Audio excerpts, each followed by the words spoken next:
تو پھر کہنے لگے میں اگر آپ کی انجینئر کے ساتھ ایک میٹنگ کرا دوں. میں نے کہا موسٹ ویلکم, یہ تو ہماری بچپن کی خواہش ہے. انجینئر صاحب ایسی باتوں کا جواب دیتے ہیں کہ مناظروں سے کچھ نہیں ہوتا. میں کب مناظرہ کر رہا ہوں؟ میں آپ سے وہ جو پروفیشنل مناظر ہوتے ہیں میں وہ ہوں ہی نہیں. تو وہ دیوبندی مفتی خود ہوا میں اڑ کے آئے گا جہاز میں, وہ خود سوال لکھ کے لائے گا کہ کراچی سے میں مفتی طارق مسعود, جس کو آپ دیوبندی کہتے ہیں, میں نے تو اپنے نام کے ساتھ کبھی دیوبندی نہیں لگایا, لیکن آپ کو شوق ہے دیوبندی بریلوی کو پروموٹ کرنے کا ان ناموں کو. وہ آ گیا انجینئر صاحب, وہ آ گیا. تو میں مفتی طارق مسعود دیوبندی حنفی بنفس نفیس آپ کی خدمت میں اقدس میں یہ عرض کر رہا ہوں کہ اس کا جو جواب آپ نے دیا نا کلپ میں, وہ جواب آپ کا درست نہیں ہے. نادر علی صاحب کے اس بات کو 3-4 مہینے ہو چکے ہیں. وہ گئے, میں نے پھر فون کیا نادر علی کو پچھلے مہینے. میں نے کہا بھائی کیا بنا؟ وہ آپ میٹنگ کروا رہے تھے, کہہ رہے کہ نہیں وہ نہیں آ سکتے. میں نے کہا چلو میں جاتا ہوں یار. انہوں نے کہا اچھا میں پوچھ کے بتاتا ہوں. اب بھی مہینہ گزر گیا. فلا وربک, اے نبی مجھے قسم اس بات کی کہ میں تیرا رب ہوں. یہ ہے اظہار محبت. لا یؤمنون, یہ کبھی بھی ایمان والے نہیں ہو سکتے, چاہے یہ کلمہ گو ہوں, اہل قبلہ ہیں, تمہارے ساتھ نمازیں پڑھتے ہیں, قانوناً صحابہ بھی ہیں, لیکن اندر سے انہوں نے منافقت والا رویہ اختیار کیا ہوا ہے. یہ کبھی مومن نہیں ہو سکتے. حتی یحکموک فیما شجر بینہم, یہاں تک کہ یہ آپ کو حاکم, جج, قاضی تسلیم نہ کر لیں اپنے جھگڑوں میں. اور صرف قاضی تسلیم نہیں کرنا, ثم لا یجدوا فی انفسہم حرجا, اس کے بعد اگر آپ کوئی فیصلہ کر لیں, کوئی فیصلہ فرما دیں, تو یہ اپنے دل میں بھی اس کے خلاف کوئی تنگی نہ پائیں کہ جی چلو اب پیغمبر ہیں ہم بات مان لیتے ہیں, لیکن دل مطمئن نہیں ہے, ہمارے ساتھ زیادتی ہو گئی ہے, نعوذ باللہ. نہیں, مومن نہیں ہوں گے. ثم لا یجدوا فی انفسہم حرجا, حرج بھی نہ دل میں پائے, مما قضیت, جو تم نے اے نبی فیصلہ کر دیا, ویسلموا تسلیما, اور سر تسلیم خم نہ کر لیں, اس وقت تک یہ مومن ہی نہیں ہو سکتے. کیا اظہار محبت ہے اور کیا قیامت مضمر ہے اس کے اندر. اس کانٹیکسٹ میں صحیح بخاری اور مسلم دونوں میں حدیث ہے کہ حضرت زبیر رضی اللہ تعالیٰ عنہ اور ایک انصاری صحابی کا جھگڑا ہو گیا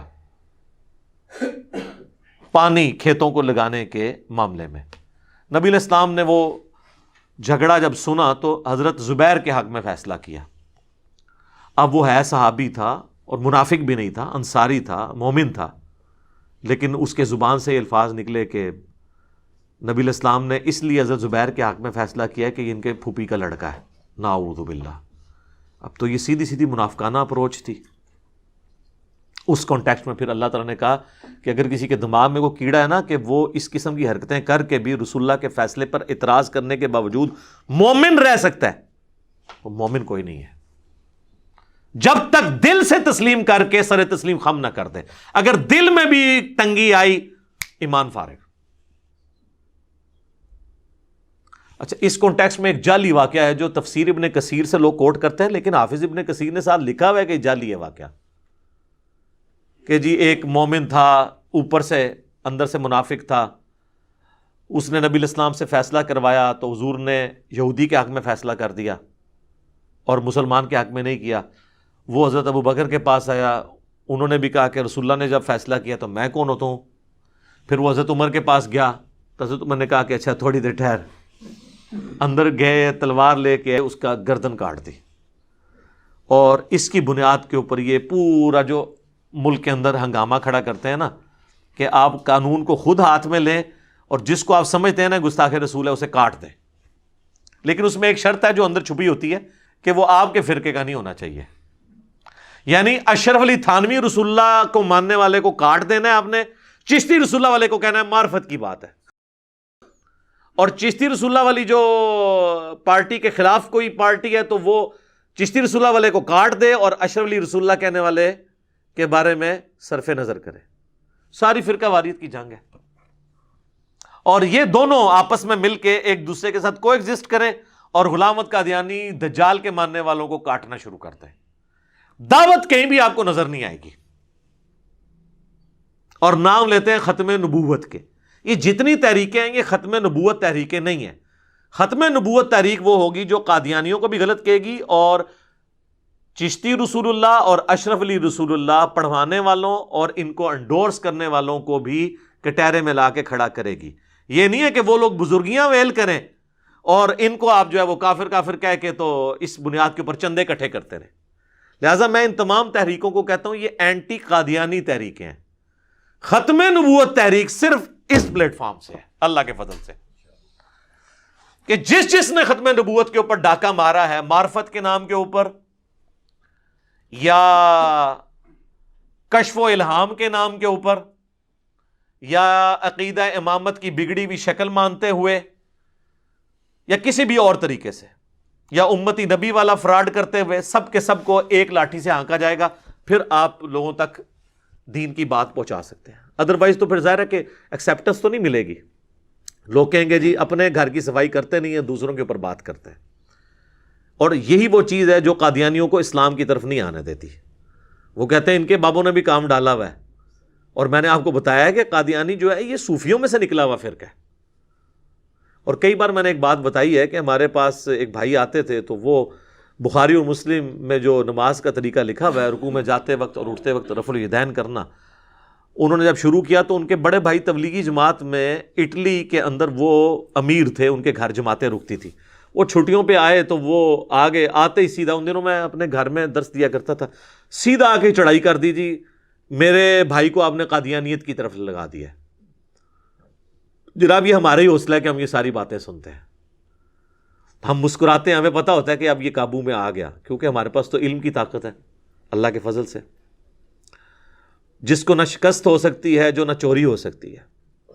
الحمدللہ علم وہ تلوار ہے.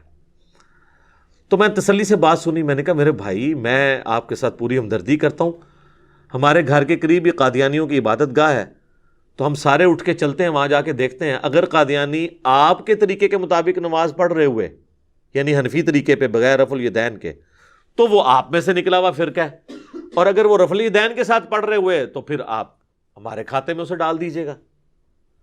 بس اتنی بات کرنے کی دیر تھی. کہتے نہیں نہیں نہیں کوئی ضرورت نہیں، اور بات مانی بھی کوئی نہیں کیونکہ انہیں پتہ چل گیا تھا کہ یہ تو پھر ماننا پڑ جائے گا کہ تو یہ ہمارے ہی حنفی بھائی ہیں. تو قادیانی آج کی ڈیٹ میں حنفی ہیں.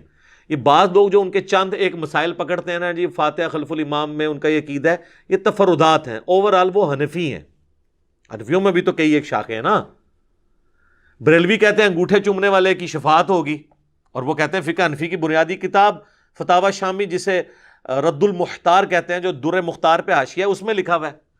جب ہم دیوبندیوں کو دکھاتے ہیں کہ یہ تو آپ کی مشترکہ کتاب ہے اس میں لکھا ہوا ہے انگوٹھا چوما کریں، وہ کہتے ہیں جی لکھا تو ہوا ہے لیکن یہ مفتہ بھی ہی نہیں ہے. مفتہ بھی کو تو بعد میں دیکھیں گے. ابن عابدین شامی کو بیتتی کیوں نہیں کہتے؟ وہ اب اتنا بھاری ہے کہ اسے نہیں کہہ سکتے.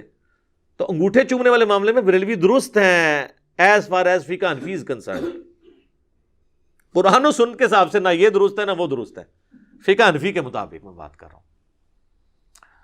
تو اس قسم کے نا لوگ پھر حربے اڈاپٹ کرتے ہیں. تو یہ تو قادیانیوں کی نماز کا طریقہ آپ دیکھ لیں، یہ انہی کے طریقے کے مطابق نماز پڑھتے ہیں. تو جدھر سے نکلے ہوئے ہیں انہی کے طریقے کے مطابق عمل کریں گے نا. اور میرا خیال ہے اس کو سپورٹیو وہ حدیث بھی ہو سکتی ہے جو صحیح مسلم میں ہی ہے 394 نمبر نزول عیسیٰ والے چیپٹر میں کہ قیامت کے قریب جب عیسیٰ ابن مریم تم میں اتریں گے تو وہ راوی حدیث کہتا ہے کہ وہ تمہارے رب کی کتاب اور اس کے نبی کی سنت کے مطابق تمہیں چلائیں گے.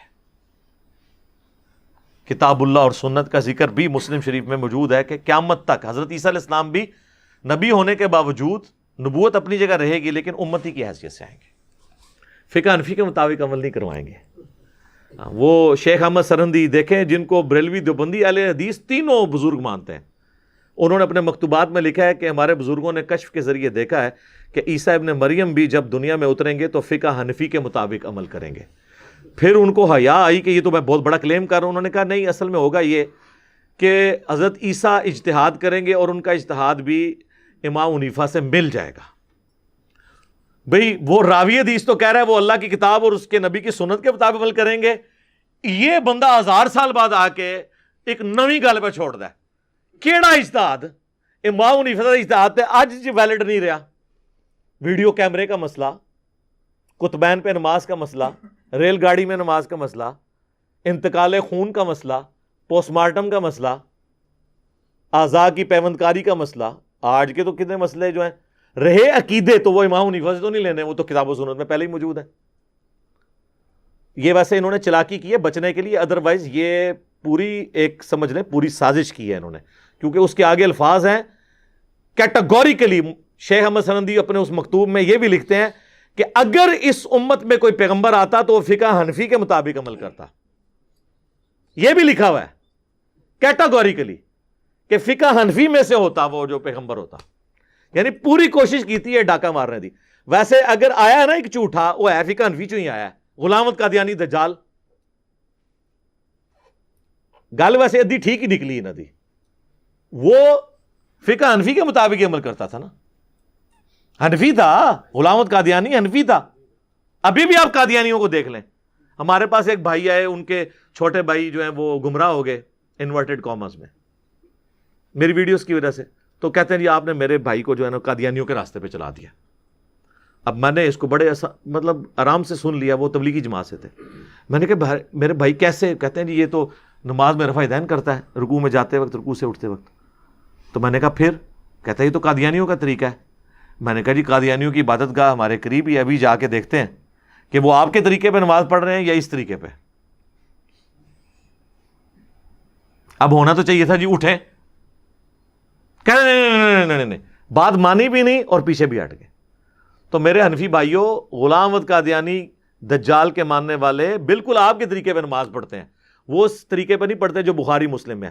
لہذا جو بخاری مسلم کو پڑھ لے گا نا, اس کی صرف نماز نہیں ٹھیک ہوگی, بلکہ سب سے پہلے وہ کہے گا کہ قادیانیوں کی تو نماز ہی غلط ہے. عقیدے کو تو بعد میں دیکھیں گے, ایک موٹی سی چیز جو سامنے نظر آ رہی ہے تو ان سے بچ جائے گا. بہر حنفیوں کا خدشہ ہے کہ وہ پھنس جائیں کہ یہ بھی ہمارے جو ہیں حنفی بھائی ہیں. ظاہر ہے جب آپ الزام لگائیں گے تو پھر ہم علمی بات آپ سے کریں گے. تو وہ آپ کے حنفی بھائی ہیں, وہ فقہ حنفی کے مطابق عمل کرتے ہیں. قرآن و سنت پہ نہ وہ چل رہے ہیں نہ آپ چل رہے ہیں. تو اس میں امام حنیفہ رحمہ اللہ کا کوئی قصور نہیں ہے. آج اگر عیسائی حضرت عیسیٰ علیہ السلام کے ساتھ کوئی غلط چیزیں منسوب کیے ہوئے ہیں تو عیسیٰ ابن مریم تو وجیہن فی الدنیا والآخرہ ہے, ٹھیک ہے, اس میں تو کوئی شک نہیں ہے. دنیا اور آخرت میں اللہ کے مقرب بندوں میں سے وجاہت والے ہیں.